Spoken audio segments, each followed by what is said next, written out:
ஒரு 1/2 கப் வெள்ளரிக்காய் எடுத்துக்கிட்டோம்னா, அதுல 2 கிராம் புரதச்சத்து இருக்கு, 2 கிராம் நார்ச்சத்து இருக்கு. அதனால யாரெல்லாம் இந்த எடை குறைப்பு ட்ரை பண்றாங்க, அவங்கலாம் வந்து ஸ்நாக்ஸ் நெறைய சாப்பிடணும் அப்படின்னு நெனைச்சாங்கன்னா, பசி நெறைய எடுக்கும் இல்லையா? குறைவா சாப்பிடுறாங்க அப்படின்னா பசி நெறைய எடுக்கும். அப்ப அந்த பசி நேரத்துல ஸ்நாக்ஸ், மிக்சரு, பஜ்ஜி, சொஜ்ஜி கொறிக்கிறதுக்கு பதிலா, இந்த வெள்ளரிக்காய நம்ம ஒரு ஸ்நாக்ஸா எடுத்துக்கும்போது, இது நம்மளோட ஸ்நாக்ஸுக்கு ஸ்நாக்ஸும் ஆச்சு, பசியவும் குறைக்குது, இதுல இருக்கக்கூடிய கலோரிகளும் கம்மி, கூடவே நார்ச்சத்தும், புரதச்சத்தும் கிடைக்குது. அப்படிங்கிறதுனால எடை குறைப்பு முயற்சி செய்றவங்க ரெகுலரா அவங்க ஸ்நாக்ஸா இந்த வெள்ளரிக்காய் சாப்பிடலாம். 3வது இதுல பீட்டா கரோட்டின், ஃபிளாவனாய்ட்ஸ், லிக்னன்ஸ், மினரல் சத்துக்கள், பொட்டாசியம், மெக்னீசியம் இதெல்லாம் எதுக்கு சொல்லிட்டு இருக்கேன்னா, இதெல்லாம் நம்ம உடம்புல வீக்க அணுக்களை நல்லாவே குறைக்கும்.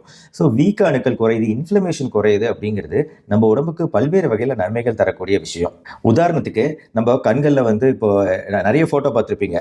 குக்கும்பரை வந்து ஸ்லைஸ் பண்ணி நம்ம கண் மேல வச்சுக்கிறது அப்படிங்கிறது நம்ம கண்கள்ல இருக்கக்கூடிய சிவப்பு தன்மை, கண்கள் வீக்கமா பஃபியா இருக்கு அப்படின்னா அந்த வீக்கத்தன்மையை குறைக்கக்கூடியது.